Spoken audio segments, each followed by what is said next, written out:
The following feature presentation is part of the Skywalking Network. Ready? Yes. Go, go, go, go! This is what you can look forward to on episode 481 of Skywalking Through Neverland. Yes, and in the book it actually states that the easiest rule to break from the Jedi Order is the monastic ways. He was like, yeah, breaking this rule right away. So 11 years before Star Wars A New Hope BBY. Got it. I want a whole series on the Emperor's Fixer. Oh, Think Ray Donovan in the Star Wars saga. Right. After reading the novel, I felt a sense of intimacy with Kanan and a deeper understanding for their losses. Are you ready? Off to Neverland! Here we go! A long time ago, in a galaxy far, far away. To all who come to this happy place, welcome. Disneyland is your land. When I first made Star Wars, everybody in Hollywood said, well, this is a movie Disney should have made. You're more than just fans. You're family.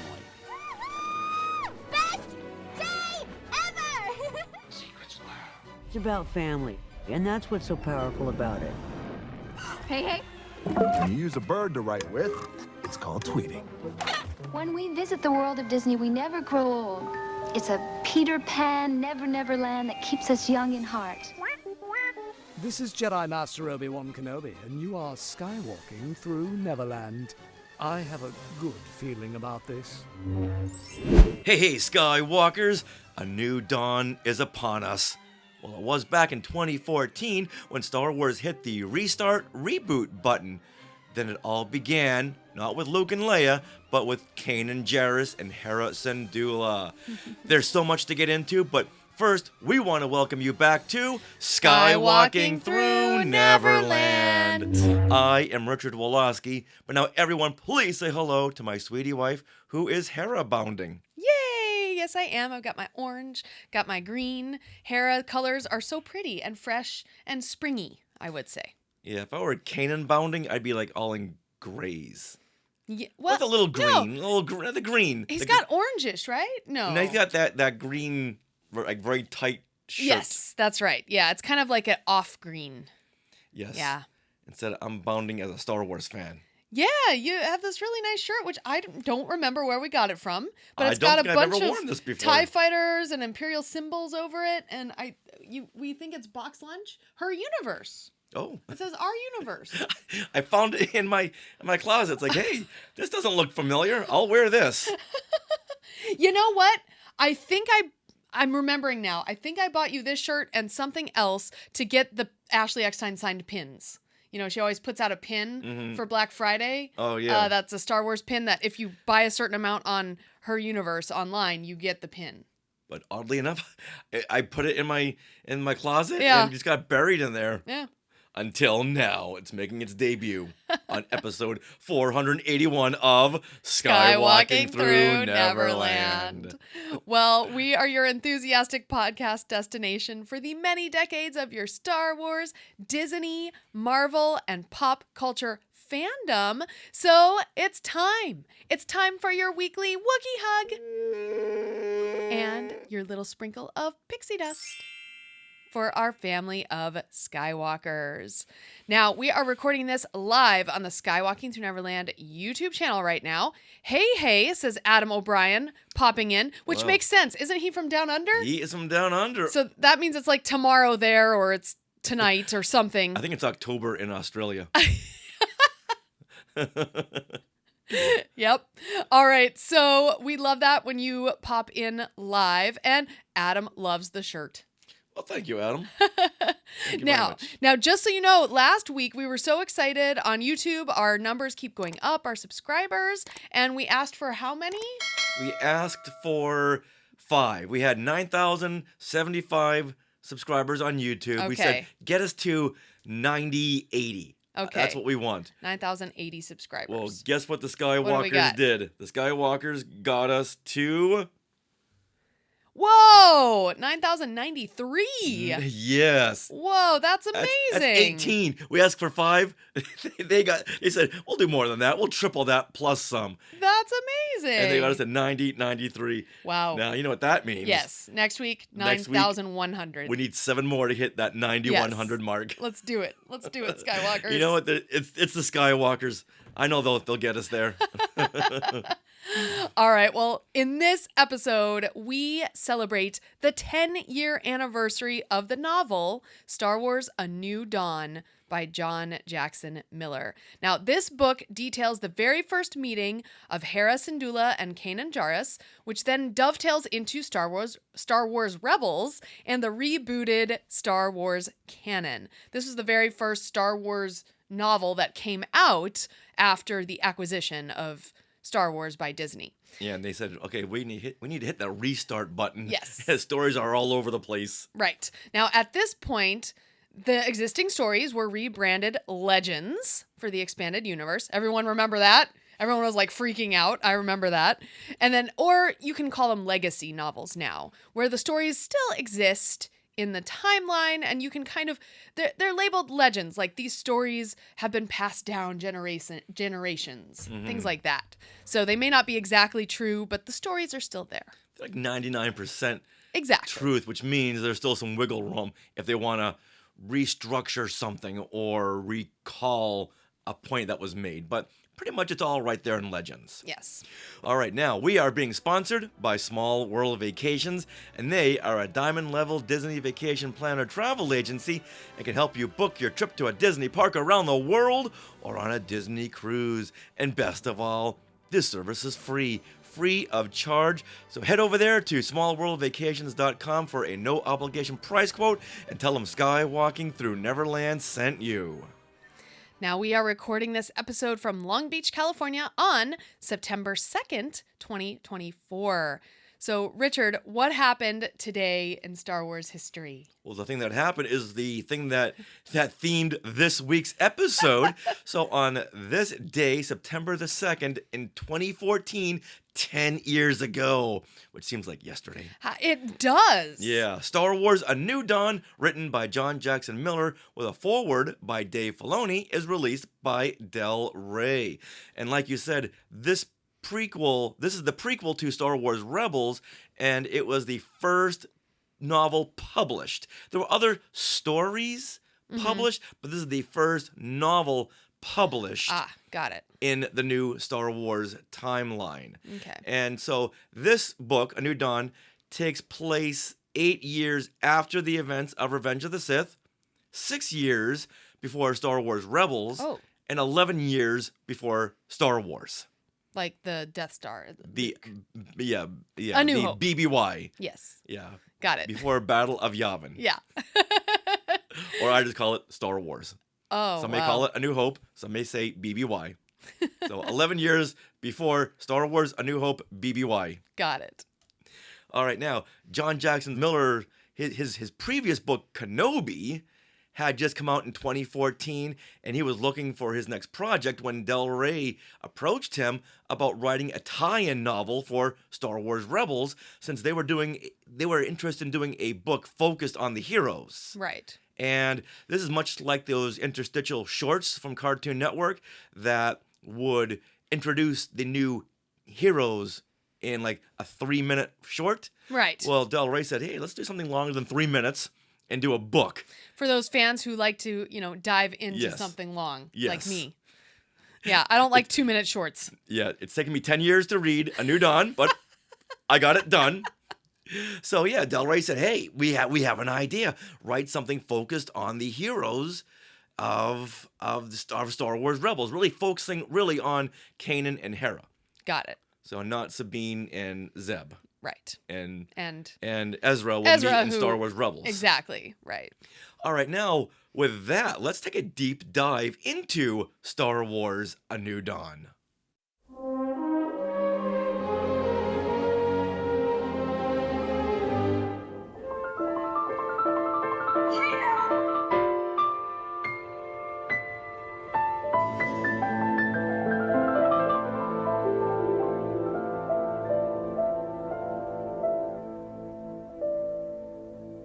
A New Dawn has got an opening crawl.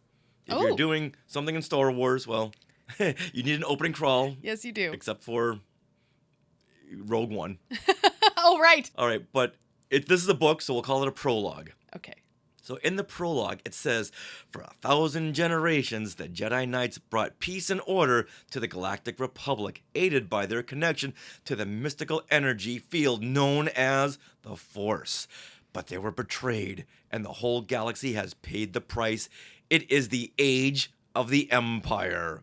Now, Emperor Palpatine, once Chancellor of the Republic and secretly a Sith follower of the dark side of the Force, has brought his own peace and order to the galaxy. Peace and order in quotes. Peace through brutal repression and order through increasing control of his subjects' lives. But even as the Emperor tightens his iron grip, others have begun to question his means and motives. And still others, whose lives were destroyed by Palpatine's machinations, they lie scattered around the galaxy like bombs waiting to go off. Wow, that's poetic. That is. All right, so now we're going to give you a story summary in case it's been a long time since you read it, or if you've never read this book. Ever since the Jedi were marked for death and forced to flee Coruscant, Kanan Jarrus has devoted himself to staying alive rather than serving the Force. Wandering the galaxy alone, from one anonymous job to another, he avoids trouble, especially with the Empire, at all costs. So when he discovers a deadly conflict brewing between ruthless Imperial forces and desperate revolutionaries, he's not about to get caught in the crossfire.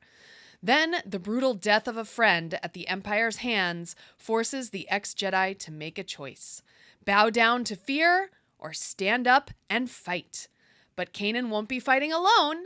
Unlikely allies, including a bomb-throwing radical, a former Imperial surveillance agent, a vengeful security officer, and the mysterious Hera Syndulla, team up with Kanan to challenge the Empire.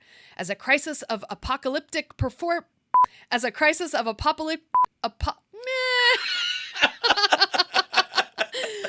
hard. Apocalyptic proportions? Come on. Say that 5 times fast. Everyone try it. I can't do it. Apocalyptic proportions. As a crisis of apocalyptic proportions unfolds on the planet Gorse, they must stand together against one of the Empire's most fearsome enforcers for the sake of a world and its people. There you have it. That's a pretty intense story right there. All right, now, along with Kanan and Hera, we get some new characters in A New Dawn. Mm-hmm. Yes. All right, my favorite is Count Dimitris Vidian. Okay, why is he your favorite? Because he's a Darth Vader wannabe. Almost like Kylo Ren wants to be like Darth Vader. Count Vidian just wants to be a Darth Vader type. He's a cyborg, and he's an Imperial technocrat who serves as the Emperor's efficiency expert in the initial years of the Galactic Empire's reign, and he's described in the book as the Emperor's fixer. I want a whole series on the Emperor's fixer. Think Ray Donovan in the Star Wars saga. Right. How exciting. Well, hold on. Darth Vader. What am I thinking? Darth Vader is the Emperor's fixer. He really is. But when it comes to Imperial business, then Vidian is the man. Darth Vader was more of the henchman of the Emperor. In Star Wars, he wasn't really part of the Empire. Okay. He was just more like Thrawn in his assassin Rook. Yes. So Vader was the assassin for the Emperor. Okay. So it wasn't until the Empire Strikes Back he became more in the Empire's reign. So this is more of the political fixer.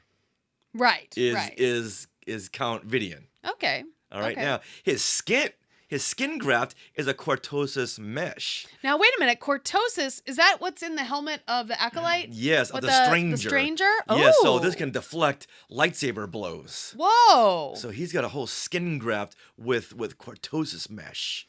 I don't remember reading that. Okay.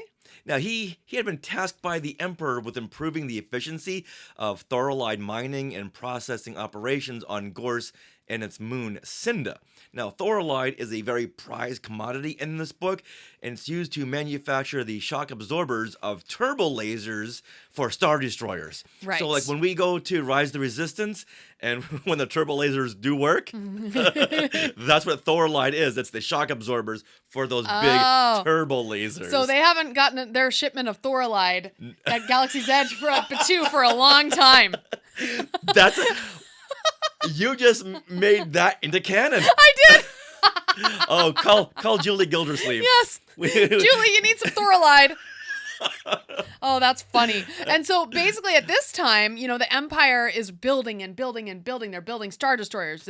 They're building Super Star Destroyers. And so the Emperor is like, we need thorolide. We need thorolide. And so... Yeah, because there's like so many turrets and guns and turbo lasers on a Star Destroyer. If you don't have these shock absorbers...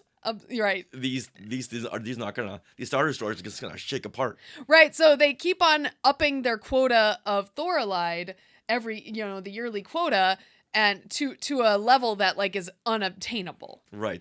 And then they have to go to the moon of Syndulla and just deplete. That's what the Empire does. It finds planets and moons and depletes them of its resources. Depletes the resources. Mm-hmm. Yeah. Now, Vidian really reminded me of General Grievous. Oh yeah, I can very see that. much so, because he had some terrible accident. Yes. And he was able to then have these skin grafts as a cyborg. Right. And so he actually has a brain that he like downloads data every day and then deletes data every day, like before he sleeps. Yeah, this is Vidian. Mm-hmm. Yeah, so it's extremely interesting character. Oh, this is a great character. Yeah. And the Imperial bureaucrat fixer. I just love that concept. Right. Now, also, we have Ray Sloan. Right. Now, if that name sounds familiar. Yeah, this is her first appearance. After this, she was in the books Kanan, Book 2, First Blood, which is my favorite Sylvester Stallone movie, and the Aftermath trilogy. Yes. And when I was reading this, like, wait a minute, Ray Sloan, where have I seen that name before? Very it's familiar like, voice. Aftermath. Right. Now, she is a young captain of the Star Destroyer Ultimatum, a great name for a Star Destroyer.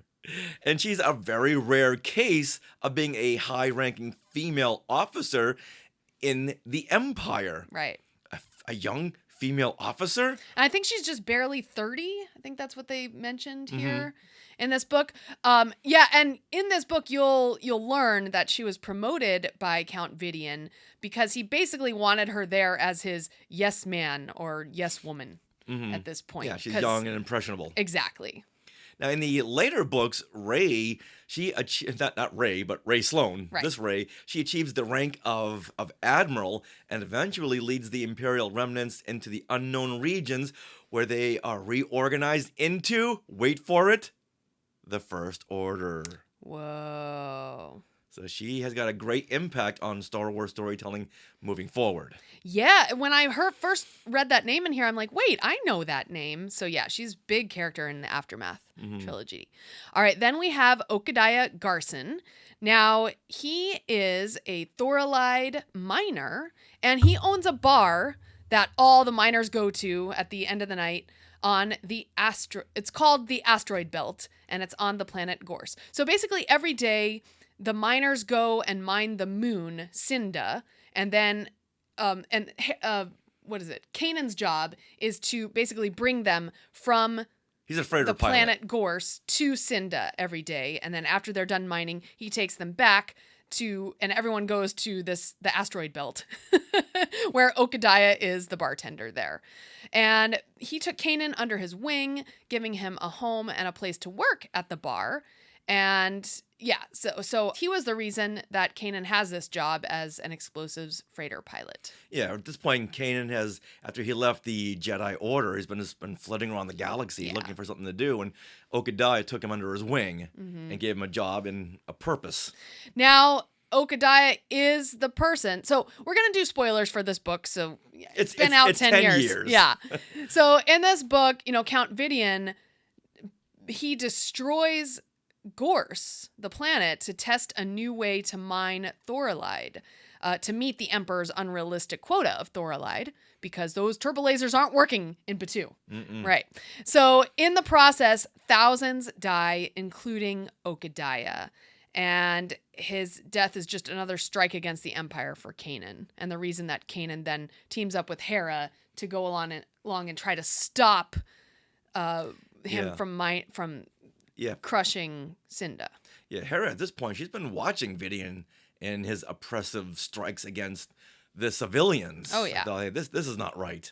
And now you see a little faction of a rebel cell beginning to build. Yeah, just very, very slow, very small. Yeah, this happens all over the galaxy. Yes. Now, Skelly, he is an explosive expert who once lived on the planet Gorse, and he is a veteran of the Clone Wars. Ooh. Yeah, and he works as an explosives expert in the thorolide mines of Syndulla, and through his own research, he finds that the constant mining of Syndulla will eventually cause the moon to explode. You keep on mining something, it's just gonna fall right apart. Right. And he tries to warn management, but they're not having any of it.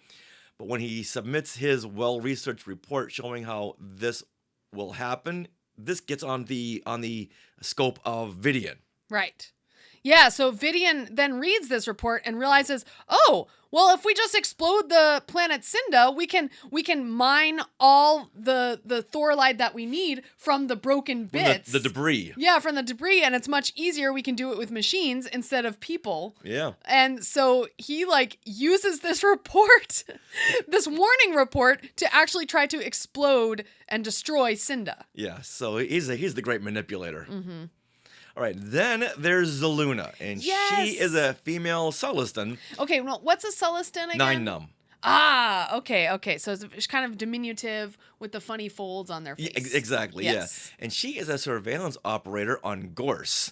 Right. Now, this is so interesting. Now, because the Empire oversees the company that she works for, she inadvertently works for the Empire and does surveillance for the Empire. And I found her story fascinating because it provides this look at how the Empire keeps tabs on everyone. Oh, there's cameras everywhere, all over the galaxy, and the Empire is watching. Yes. So if you think of the movie Captain America, not Civil War, but the one before that. Winter Soldier? Winter Soldier, where the U.S. was keeping tabs on everyone through their phones and everything, and they could pinpoint the people who would cause them problems in the future. Oh, and before that, it was all Big Brother. Right. So that's kind of what she does inadvertently. She knows where all the hidden cameras are, how to hack into them, and she feels she knows all the citizens of Gorse because she's watched them for years.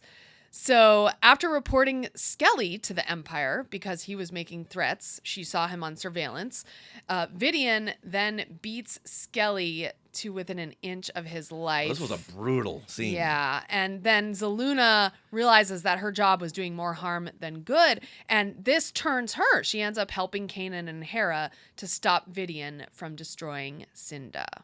And it's really, without her, they wouldn't have gotten as far as they did, because she helped them get into the various places that they needed to get to by hacking into the surveillance or deleting the surveillance cameras so they wouldn't see what Kanan and Hera were up to. Yeah, you always need that person in a chair. Oh, yeah. Somewhere in a control room. Exactly. Yep.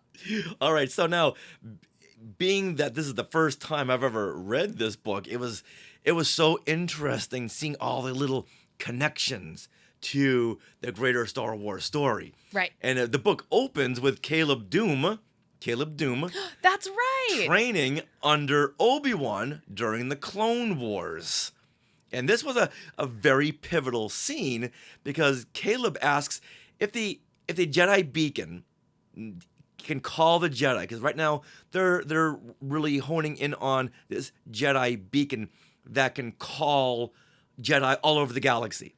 To the temple, right. Right. So Caleb asks, I don't know why he asks this, but can this beacon also serve as something that warns Jedi not to come back to the temple? Or keep them away. Yeah, yes. Exactly. And Obi-Wan thinks for a moment. It's like, let me file that away. Yeah, and he's like, well, I suppose it could, yes. Yeah, and remember in Revenge of the Sith, I think Obi-Wan, he goes, wait a minute, didn't that little boy Caleb Doom say something about this? So during the great Jedi purge of the Jedi Temple, seen in Revenge of the Sith, Obi-Wan is able to put out a signal telling all the Jedis to stay away. I have recalibrated the code, warning all surviving Jedi to stay away. For the clones to discover the recalibration, a long time it will take. Now when you watch Revenge of the Sith, you watch that scene in a whole new way. Yeah. That Caleb Doom, Kanan, Jarrus had a great impact on keeping the Jedi alive, as many as they could. And I really loved that connection.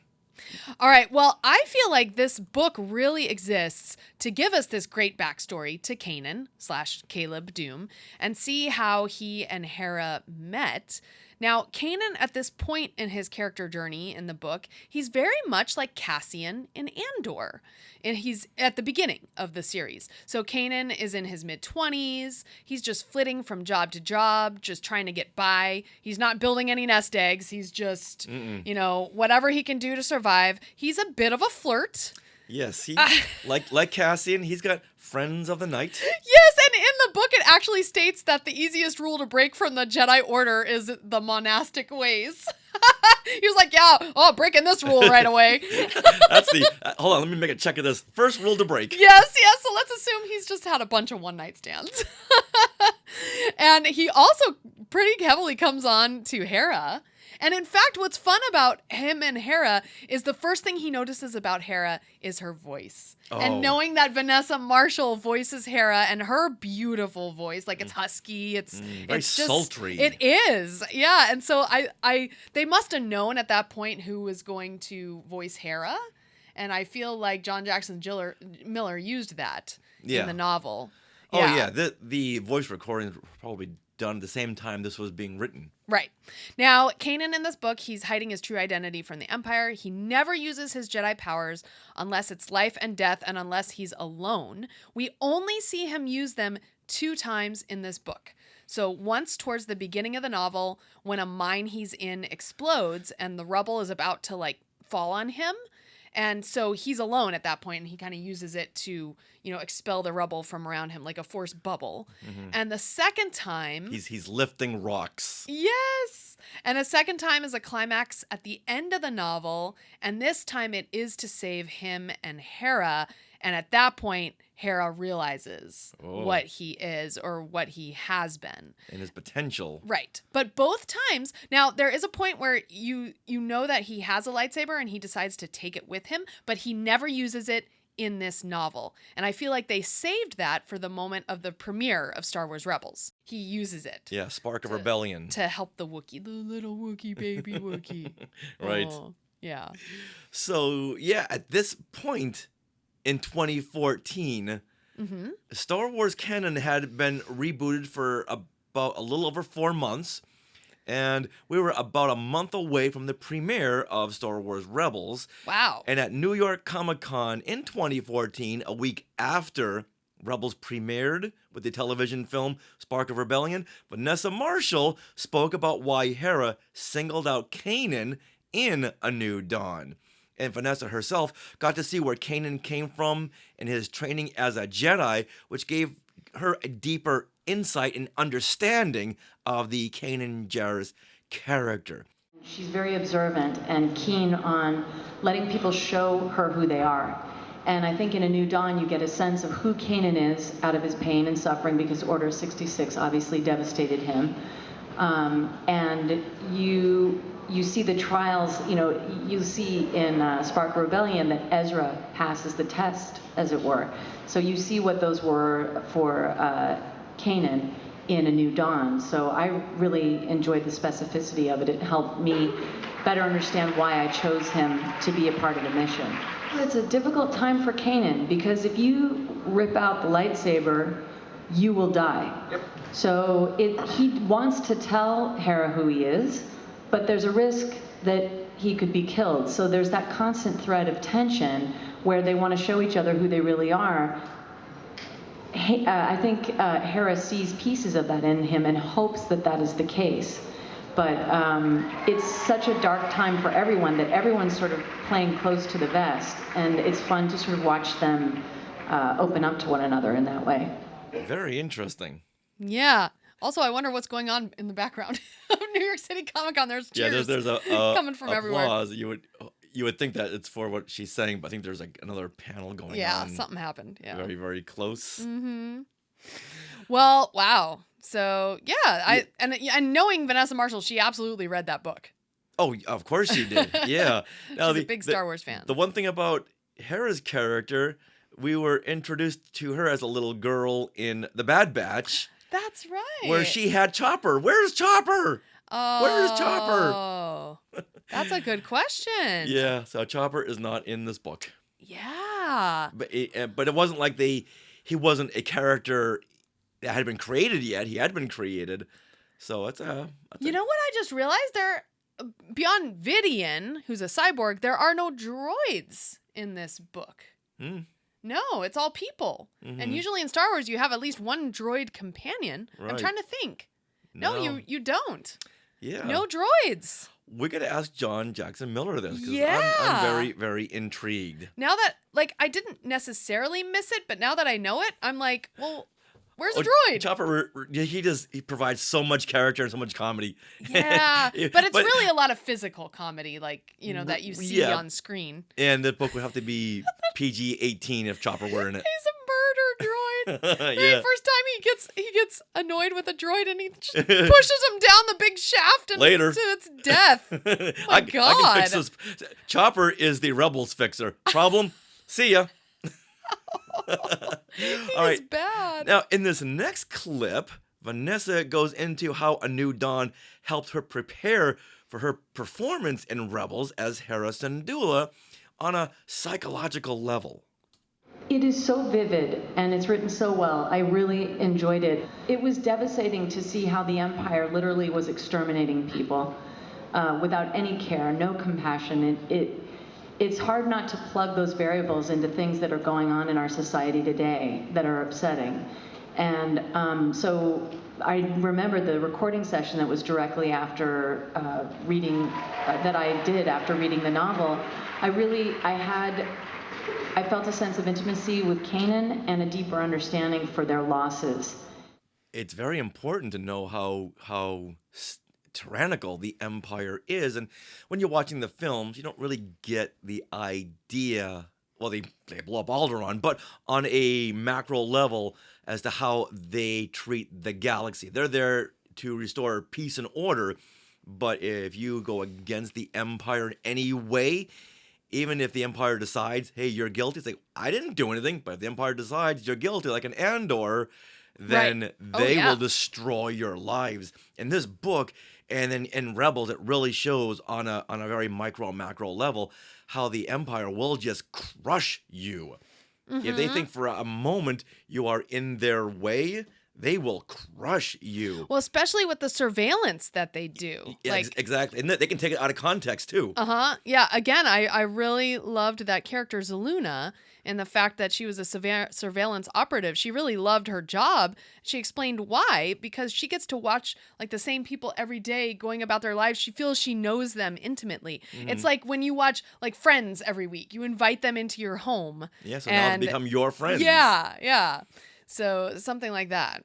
Wow. Now, I've never heard of such preparation for a role in an animated show. Actors will get into with their actory methods for a film, but I've never heard of an actor doing that in an animated show. Most times, the voiceover actors are given the script on their way to the recording studio. Oh, yeah. We've heard that story a million times from the cast of the Clone Wars and Rebels. But she got to read a whole novel about her character and the relationships toward the other significant characters. And this, I'm sure she carried this book around everywhere she went, because everything she needed to know about Hera was right here in the novel. Plus, it helped, I know specifically for Star Wars Rebels, Dave Filoni had them all record in the studio together. For most of the sessions, as many as they could. When they could, because it really helps to bounce off of someone else. Mm-hmm. Now, I'm not sure if Freddie Prinze Jr. had read I don't know. He's a Star Wars fan too. Yeah, exactly. And his performance as Kanan really lines up to what we read of what Kanan's all about. But Hera has more of a psychological story going into this. How the Empire just crushed down on Ryloth and her father, Syndulla, getting caught up in politics, and the Empire just destroying their home. Well, then again, Kanan's life was destroyed too. His master was cut down right before his eyes. Mm-hmm. So yeah, these characters have a big grievance against the Empire. Yes, they do. But it was great that this clip existed from 10 years ago, where you really got to see how Vanessa Marshall dove into her performance as Hera. Yeah, I'm really glad you found that. Now, this novel, I remember the thing that I remembered most from reading this novel in 2014, the thing that stuck with me was Hera and Kanan and how they met. Like, this is basically how they met. And, Kanan, first of all, hears her voice, but then he sees this green Twi'lek and he's like, ooh, she's pretty hot, And Hera herself, in the novel, it's described that she knows that she's pleasing to the eye, and she uses this to her advantage to infiltrate various places, where places she needs to go. Oh, I forgot my badge, Oh, it's my first day. She says stuff like that to get into this facility on the moon. Yeah.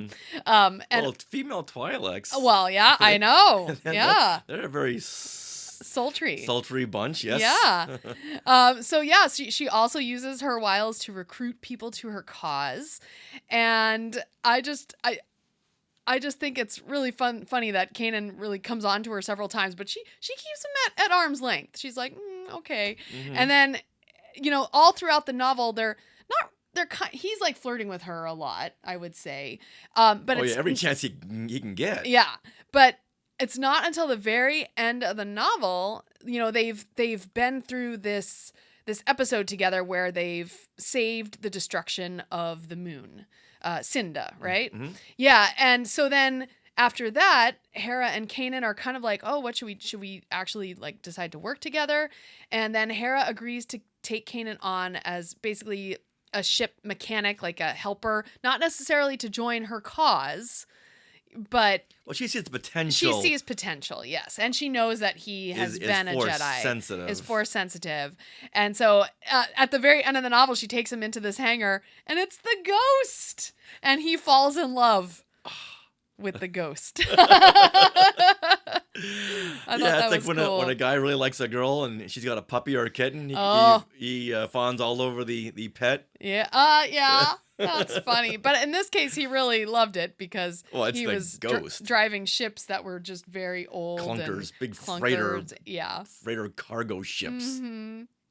Now I thought that was great. Yeah. Oh, yeah. Yeah. So Hera knows that she's attracted to him, and she knows how much he's attracted to her. But there's a little cat and mouse game going on there. But you see the beginning of a long-term relationship. Right.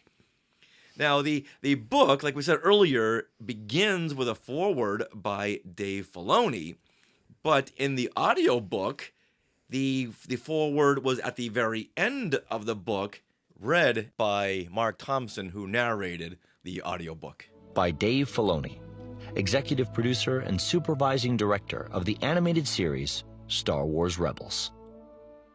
Star Wars is an incredibly creative galaxy, where storytellers have sent Jedi on countless missions, explored numerous planets, and discovered hidden treasures since 1977. I grew up with the original trilogy, and as the years passed by, I read the books and comics, I played the games, I saw the re-releases, and I could not believe it when one day I sat in a theater and the screen said, Episode 1. It was a day I had waited for a long, long time. I went to all the prequels on opening night, stood in lines like we all did, went to the Midnight Madness toy releases. I really enjoyed the community that had grown up around the Star Wars universe. Little did I know that before the final prequel film was released, I would move to Northern California and begin work on Star Wars: The Clone Wars right alongside the maker, George Lucas. I felt like I had won some Star Wars lottery. But I also felt a tremendous responsibility to all the people I knew who loved Star Wars to make sure that I got it right. As my own personal Jedi training began, I always had George there to answer the deeper questions, to make certain that we got it right, that we truly made Star Wars the way he wanted it. He used to joke with my crew and me, telling us that he had been teaching us the ways of the Force, so that one day, when he retired, Star Wars could keep on going without him. I'm not sure we ever believed him until it happened. So how do we move forward? And how do we make sure we get it right? Very simply, we trust in the Force. And we trust one another. We came together as a group and found the best talent. People who, like you and me, love Star Wars and want to make it great. Who want to capture the feeling that it gave all of us, that inspired all of us. More than at any other time in its existence, new Star Wars stories are being told every day. More important, the old concept of what is canon and what isn't is gone. And from this point forward, our stories and characters all exist in the same universe. The key creatives who work on the films, television, comic books, video games, and novels are all connected creatively for the first time in the history of the Star Wars universe. A New Dawn is a result of this method of story collaboration here at Lucasfilm. As executive producers of Star Wars Rebels, Greg Weisman, Simon Kinberg, and I had input on the story and characters working with author John Jackson Miller. I even got to make comments on the look of Kanan and Hera for the cover. Maybe a small detail to some, but it was exciting to be a part of that process, and to know the characters would remain true to their intended design.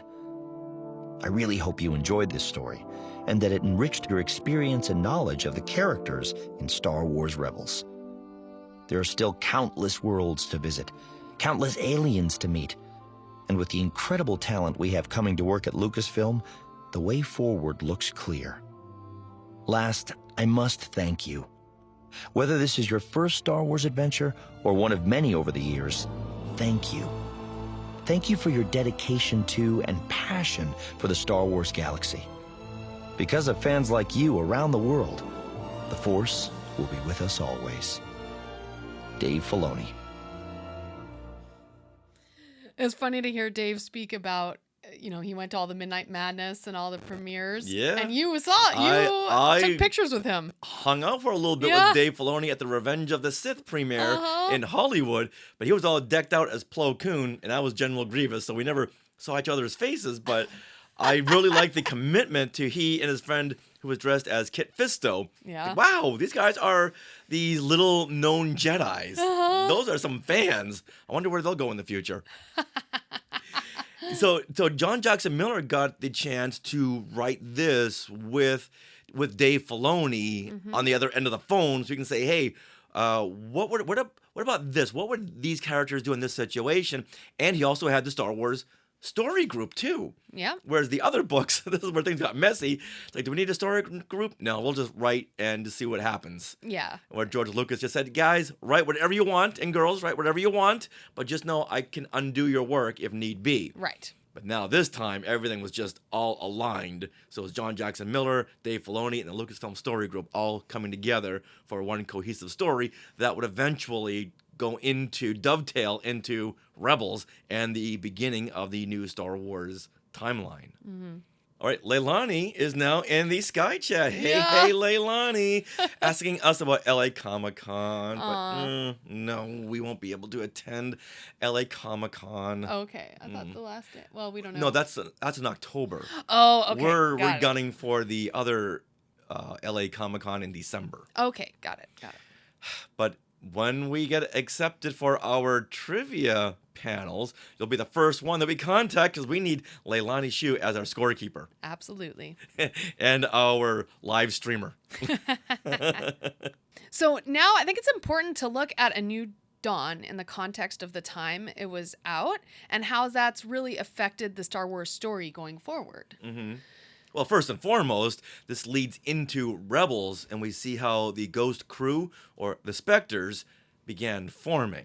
Now, wouldn't it have been cool if we heard Spectre something? Yeah. Like how that formed? I guess that's not there yet because they're just people. They're not a rebel cell yet. Right. At this Or point. really a crew. Right. Hera is more of a crew of one. Yes. And where's Chopper? I know. Yeah. And also in this novel, we got a great look at how the Empire uses that surveillance to squash individuals and rebellions before they start. It's a very important factor of why the Empire was able to have such a tight grip on the galaxy. Yeah, we see this a lot in the upcoming Rebels series and really in Andor. Yeah. And the whole Narkina 5 arc. Yeah. Where it really showed that you can be guilty, you can be innocent. We're going to call you guilty so we can use you as a slave. Now go build that Death Star. Exactly. Yeah, this book and this series, I feel, works really well in tandem with Andor because each develops individuals and small groups, and they show some oppression from the Empire in different ways and how this really affects individuals and how it causes them to rebel. Oh, yeah. All right. The Empire really is the cause and the catalyst for the rebellion. Oh, yeah. Well, yeah, the more you tighten your grip, Tarkin, Yeah. the more star systems will slip through your fingers. That is a very... Like, I think That's of very that. poignant. It is. I think of that phrase every time you see this Empire try to, they tried to close the grip on Marva's funeral, right? And you saw what happened in Andor. Yeah, you saw what happened. Like, everyone rebelled. Yeah. And they used Marva's brick to bludgeon a stormtrooper. I mean, come on. Jeez. All right. Now, Amy Hawkins in the Sky Chat is saying, yes, I liked A New Dawn. It was a fun read, and I love to learn more about character backstories. Yes, definitely, Amy. That's Yeah. always good. And novels are great for that, getting into the psychology of a character, as Vanessa Marshall used. Now, also, how does this affect the Star Wars storyline moving forward?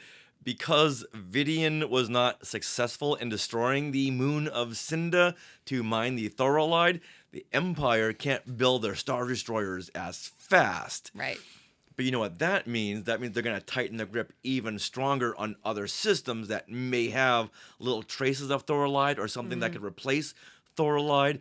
So once one way of doing something has been destroyed or depleted, this is going to really not affect other systems in a good way because now we're really angry and others are going to feel the repercussions. Yeah. Well, I had a good time reading A New Dawn, and Skywalkers, we want to know what you thought about the novel or about where this story has led to. So please share with us in the comments. And what did you think when you heard that Star Wars was going to be rebooted? Did anyone go, phew, about time? Like me? I was just so concerned about what books to get into because how does this affect things and how important is this? Right. Yeah, I was a little happy to hear that. And that's when I got into the comics, when all the comics were rebooted. Oh, and now, of course, they're too scattered again. I can't get back into them. But at that point, it was like doable. Yeah. Hey, I'm Dave Filoni, and you're skywalking through Neverland. Thank you. Shout-outs, Skywalker shout-outs. Which Skywalkers get props from here in Neverland? Who was tweeted out? Shout-out. Who was photobombed? Shout-out. Who was shared a post? Shout-out. Now it's time once again to thank the Skywalking Force, our Patreon, the lifeblood, the oxygen, the secret sauce of Skywalking through Neverland. So thank you so much to Anthony Kakias, Blessed Cheesemaker, Bryn McKinnon, Carl Fox, Chica Fent, Christopher Marino, Courtney Turkel, Dale Erdman, Darren Irvine, Dave Kerwin, Don Glover, Derek Beebe, Garrett Sessions, Glenn Stein, Jeremy and Heather Hunt, John Liang, John Zancanaro, Jonathan Chiato, Jordan Paley, Julie Caruana, Julie and James Gildersleeve, Justin Smith, Cato Ryder, Kelly Turkel, Kristen Carr, or Happiest Club on Earth, Laura Bryce, Leanne Nelson, Meredith Duckworth, Michael Corbett, Michael Nip, Mike Ward, Nancy Steinman, Patrick Pine, Patty Hammond, Patty Nazarian, Peter and Norma Heitman, Reynold Gobet, Robert Avila, Ryan Wiltberger, Sasha Barrios, Scott Carmichael, Scott Hume, Taryn Bench, Wesley Meecombs, William Magalio, and Wynn Patterson. So thank you once again to everyone who has participated in the Skywalking Force. We have gotten these new microphones and our little lavalier microphones, which we're able to bring to conventions and parks, and our gimbal, the stuff, and the Libsyn posting, it costs money. And well, you guys really step forward and help us to finance Skywalking through Neverland. And improve too, because we don't want to stay the same. We don't want to stay stagnant. We always want to improve. So we thank you, and we welcome your suggestions as well as to what content you would like to hear or see. So look forward though. Agatha All Along is coming up. So is Skeleton Crew. We'll definitely be covering those, and we're so excited.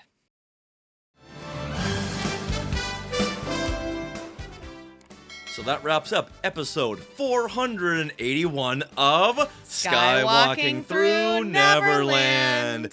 We want to thank all the Skywalkers out there for listening to the podcast on your favorite podcatcher or watching us on YouTube. Remember, we need, what did we say? Seven more subscribers to hit the 9,100 mark. Oh, so exciting. I'm not worried. You can also find us on all our socials as at Skywalking Pod. Now, do you have something to share? Well, we do, and we do every Monday night at 6 p.m. Pacific time on our live things we want to share on YouTube. Yes, we update you on our live appearances. We share things we've done. Next week, we'll probably be talking about the Halloween Half Marathon. And also, we invite you Skywalkers to come on. You can always pop on screen or just share in the comments something that you've done or something that you've just added to your collection. This past week, Glenn Stein came on and unboxed some things for us. He opened some blind bags. That was really fun. What were those? Plushables? Doables?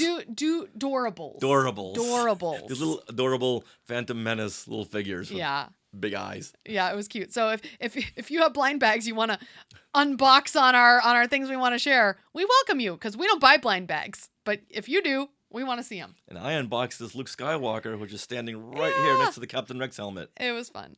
Now, are you interested in our books, Today in Star Wars History and Skywalking Through My Fandom, the interactive notebook? Well, you can get them at skywalkingthrough.neverland.com/books, and that's where you can get them autographed. Ooh. Or you can go to Amazon, and they'll just ship them to you. I'm not sure anyone from Amazon will autograph them. No, they won't. So they are available at skywalkingthrough.neverland.com/book. All right, Skywalkers, if you want your name read every month on our show or shown in the credits of every YouTube video, you can head to skywalkingforce.com. This is our Patreon, and you can see the different ways that you can support us there. Agatha All Along, like we said, is next month. We'll be starting up our discussions every other week for the Skywalking Force, and you'll also get a coupon code to use for our books. Now, we want to thank our sponsor once again, Small World Vacations, for their continued support. Thinking of a trip to a Disney park or a Disney cruise? We can fill out a Get a Quote form at smallworldvacations.com today. Their vacation planning service is free of charge, and when something is free, you take advantage of it. So head over there to smallworldvacations.com and tell them Skywalking Through Neverland sent you. Now we are part of the Skywalking Network. Skynet. Where you can find other great shows like Talking Apes. Where we're going to celebrate the 50th anniversary of the TV series when our next episode comes out on September the 13th, which is the official 50-year anniversary of the Planet of the Apes TV series. Whoa, that's amazing. Oh my gosh. And I was there. I wasn't. You can.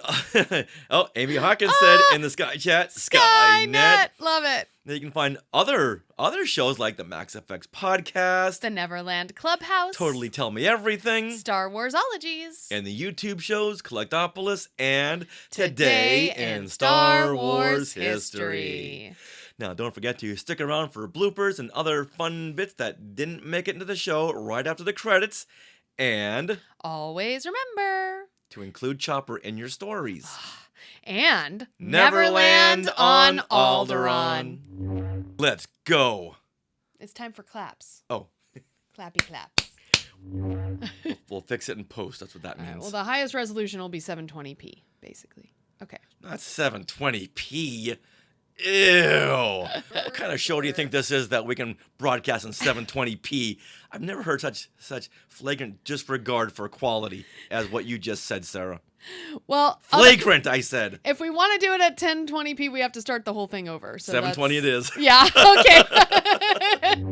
you know that Dave Filoni puts a lot of care into what the fans are going to think about things, and that has really shown through these last 10 years, I would say. Yeah, and thank goodness he's now in charge of the creative forces over there at Lucasfilm. Yes.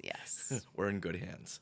Mandalorian and Grogu coming soon to a theater near you, and we know it will be coming to a theater near you. Hey, look at those names to the left. They are part of the Skywalking Force, our Patreon. Become a producer yourself and check out all the Disney Plus themed bonus content available depending on the level you subscribe. Become a member of the elite Skywalking Force at skywalkingforce.com.